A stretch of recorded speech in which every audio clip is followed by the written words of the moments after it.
అందుకే కదా మేము రాగానే ఇంటిగ్రేటెడ్ రెసిడెన్షియల్ స్కూల్స్ అద్భుతంగా ఉండాలని ఇన్ఫ్రాస్ట్రక్చర్ ఇంటర్నేషనల్ స్టాండర్డ్లో తయారు చేసి 5,000 కోట్ల రూపాయలు ఈ సంవత్సరమే ఖర్చు పెట్టి వీటికి కట్టాలని ప్రయత్నం చేస్తాం. ఇది కాదన్నట్టు ఇంకో ఆయన అంటాడు ఓట్లు కొనట్లేదు, లేకపోతే ఏది బోనస్ ఇవ్వట్లేదు. ఈ రాష్ట్ర వ్యాప్తంగా పండిన ప్రతి గింజని రాష్ట్ర ప్రభుత్వం కొంటా ఉంది. కేవలం వారం రోజుల్లో డబ్బులు కూడా వాళ్ళ అకౌంట్లో ఇస్తాం.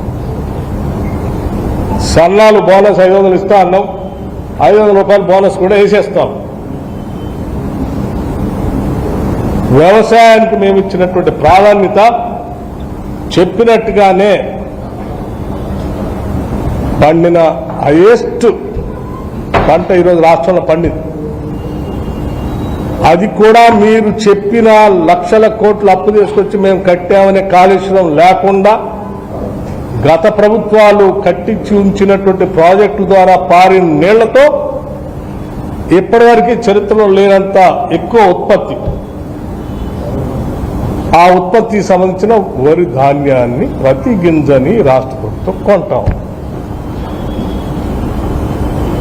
సన్నాలకి 500 వెంటనే వేస్తాను వారం రోజుల్లోనే. ఒక్కొక్క రైతు కొన్ని చోట్ల 25 క్వింటాలు వస్తున్నాయి, కొన్ని చోట్ల కొద్దిమంది బాగా పండిస్తే 30 క్వింటాలు కూడా వస్తూ ఉంది, బాగా లేకపోతే 20 క్వింటాలు. 500 లెక్క ఒక్కొక్క రైతుకి 10,000 నుంచి ఎకరానికి 15,000 దాకా.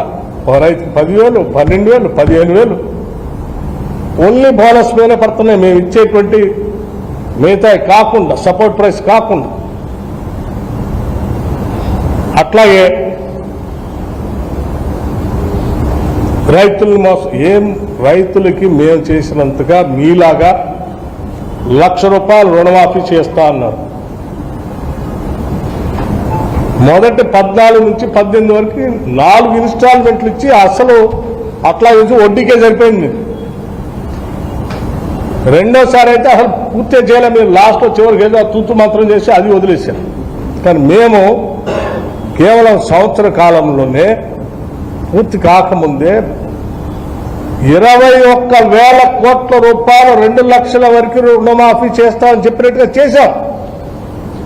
Not 1 rupee 2 rupees, 21,000 crores.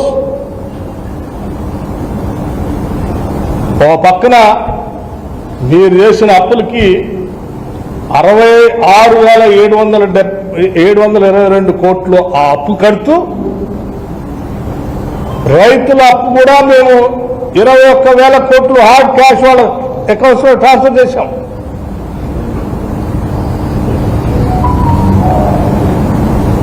Record టైంలో బహుశా భారతదేశ చరిత్రలో ఏ రాష్ట్రం కూడా ఒక సంవత్సర కాలంలో ఇన్ని వేల కోట్లు, 21,000 కోట్లు ఒక్క సంవత్సర కాలంలో 2 లక్షల రుణమాఫీ దాని మీద ట్రాన్స్ఫర్ చేసింది ఎక్కడా లేదు.